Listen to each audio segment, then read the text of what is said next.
Hi there guys, welcome once again to Jonesy's vlog. So, where to start? First and foremost, I wasn't at the game today, I was having to work, which ended up being one of the best decisions ever. Despite what I was saying this morning, I got myself so excited for the game today and I couldn't even go to it. But it turned out I was in the right place anyway. So yeah, I wasn't at the game, so I'm obviously not going to go into too much detail about the game because I didn't see it, so I can only go off what little I've seen on Twitter and what my dad saw, who did go to the game. So embarrassing, humiliating. We've been there way too many times this season for my liking. The majority of the time, a club will have an embarrassing defeat in the season, losing 4-5-0, maybe away from home or something, or having a heavy defeat at home. But to lose 5-1 at home to a side who have been struggling, down towards the relegation zone this season, to lose 5-1, but also the manner in the way that it happened. To go down without any kind of fight. It sounds like the entire team, let themselves down, let the fans down. But everyone today, McDermott, the staff, the players, everyone today let this club down and let the fans down. It sounds like my dad said that he thought Luke Murphy had a decent game. Well, decent. He had an okay game. He was the only person trying to pass the ball, but apart from that, no one could really come out with much credit. He said Connor Wickham did okay, but he wasn't getting any service up front. Apparently, by all accounts, Ross McCormack had a pretty poor game. A lot of passes going awry, and again didn't really create much or get into the game much, apart from I think it was his cross that created the goal at the end for Matt Smith. But that's all too little too late, isn't it? That's kind of the thing you want to be doing at the start of the match, not in the 90th minute when you're already 5-0 down. And then there's the usual suspects. You've got Tom Lees in defence, who was at fault for QPR's goal last weekend, in my opinion. He's starting today, which for me he shouldn't have been. You got Austin in the central midfield, who again has been on a poor run of form and just isn't performing. I'd even have Michael Brown in central midfield ahead of Austin. So that's saying something. And then we've got Kebe, who obviously at one point was a good player, but for some reason he's decided to come to Leeds United, and we only had the Huddersfield game where he showed a little bit of his ability. But every other game that's disappeared, and apparently today was absolutely no different. So we've got nothing. We basically haven't got any wingers. We've got nothing coming from Kebe. We've got nothing coming from Stewart, who shows little bits of potential, but nothing ever comes from anything that he does. It doesn't help that with Kebe on that right side, when Peltier's at right back, there's no real attacking threat there. And it's just, well, yeah, I don't really need to say too much more, do I? So, players wise, I think the players have let themselves down. It's an average team. We've said that all season. That's the thing.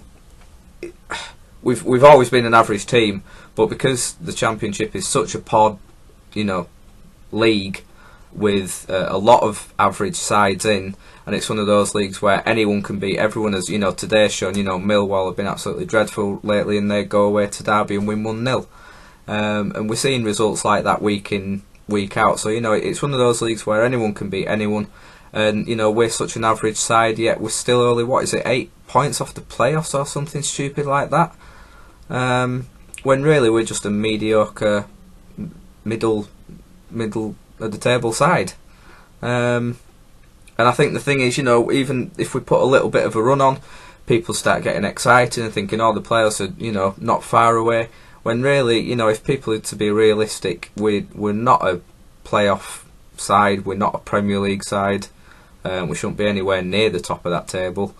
yet some people, after a few results, they get excited and start thinking unrealistic things, really.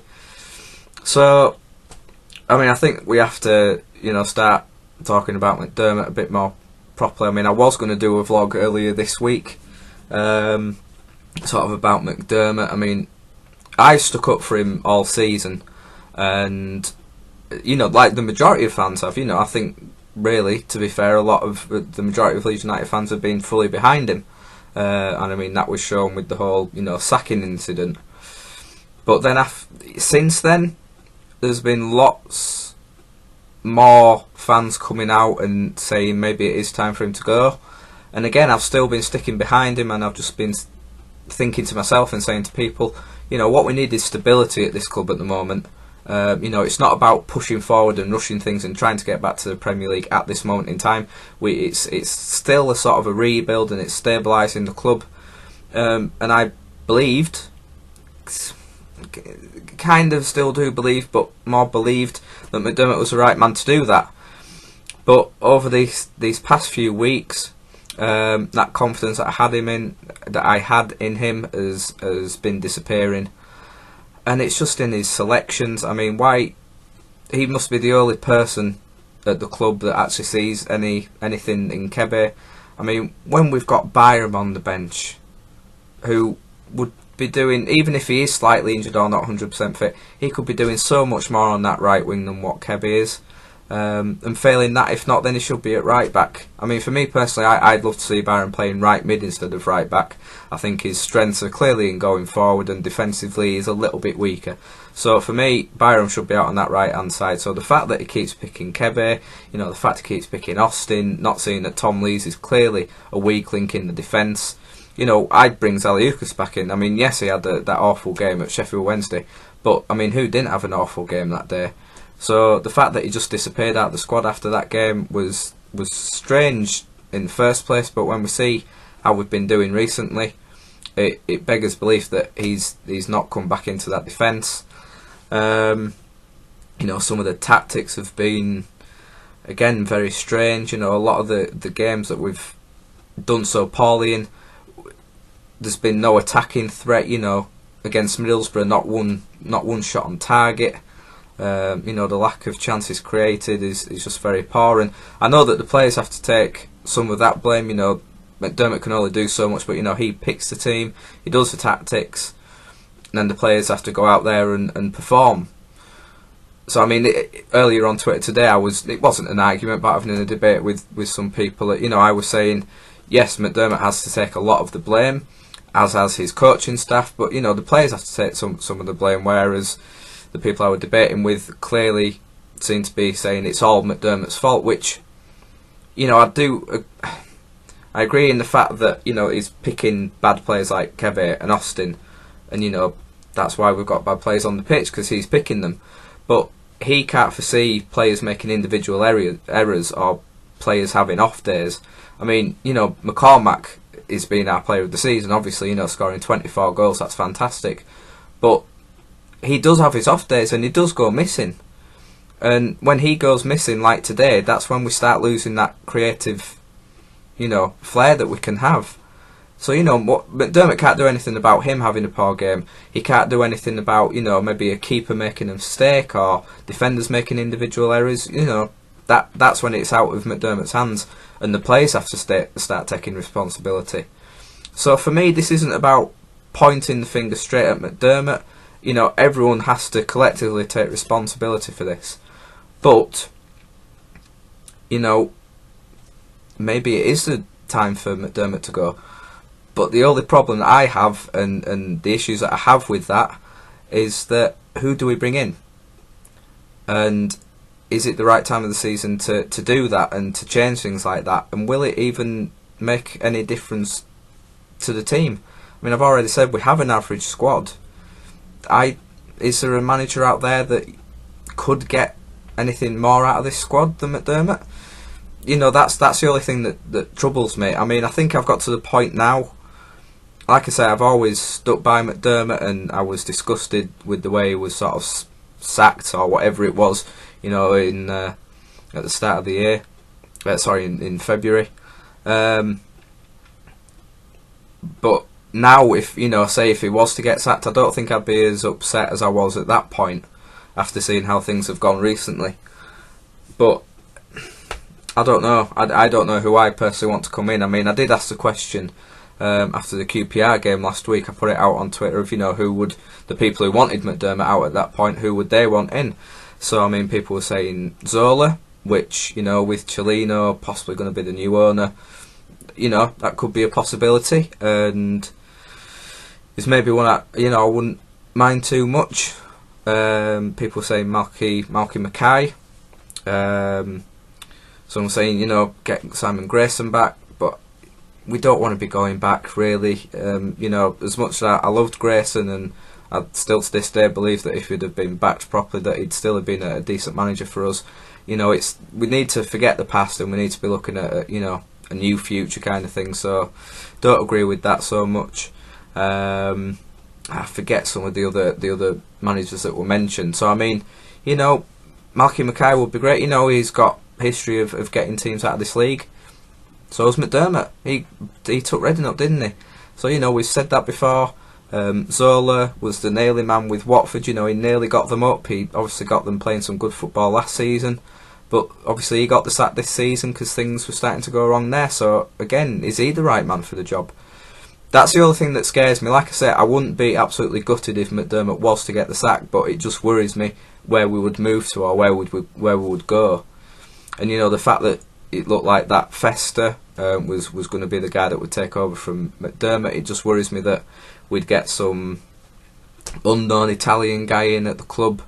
Whereas for me, like I say, it's all about stability at the moment. I mean, for me, the season's over. There's no point looking up, to the playoffs.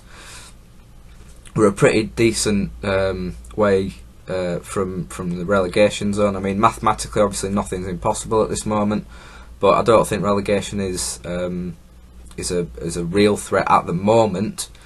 So it's a difficult one. It's just frustrating. I mean, like I say, we just had way too many humiliations this season for me. The Rochdale game, the Sheffield Wednesday game, this today. The really, really poor performances have been happening too much. I mean, the game against Blackburn on New Year's Day for me was a low point. It's just the games where we've seen absolutely no fight and no passion from the players, and it just worries me where that lack of passion has dissipated, because we have seen it at points this season. So I mean, we've shown some potential and some passion, but that just keeps coming and going. So it's like I say, it's not a good time. We've still got the whole Cellino thing going on. Is he going to take over? Is he not? Will the Football League allow it? I mean, before I was saying, keep McDermott at the club, get him to the summer. Hopefully Cellino will have taken over by then, and he can pump some money into the club and into the team, and McDermott can have a summer of being able to spend, the money that he wants to, and getting in the players that he really wants to, and hopefully that would be an ideal scenario. But there's the argument of, look at the players that he's brought in already. Matt Smith, I mean, for me, he's not done too bad. I really don't mind him, but the signings I really would sort of question is Luke Murphy. I mean, £1 million for Luke Murphy is quite baffling, because I haven't seen that sort of quality player in him. And we look at the other side, Noel Hunt. I mean, there's no point in him even being at the club, really, is there? And then we look at the loan signings of Kebby and Stewart. On paper, I think some people are excited by it, but it just hasn't worked out at all. But then you also, weigh that up with the fact, Connor Wickham's come in, who seems a decent striker. We've got a class goalkeeper in Jack Butland. So I really don't know. I mean, this is why I'm doing this. I mean, I want to know your views out there, guys. Is it time for McDermott to go? If so, who do you want to see in? Who do you think could do a good job? Or, like me, you're kind of sitting on the fence, you're not sure where to go from here. Just let me know, those of you that were at the game, if you want to even start trying to explain what happened today, then please do. It could be good to see your views on the game, having not seen it myself. And that's pretty much all from me, guys. That's all I can say. So yeah, just let me know your views on everything happening at the club on and off the pitch. So to do that in the comments below or on my Twitter at ChrisJonesLUFC. And I am going to the match on Tuesday against Reading. So will McDermott be in charge then? We'll have to wait and see. But I'll be doing a video after that game, guys. So I will see you then. And as always, thank you for watching.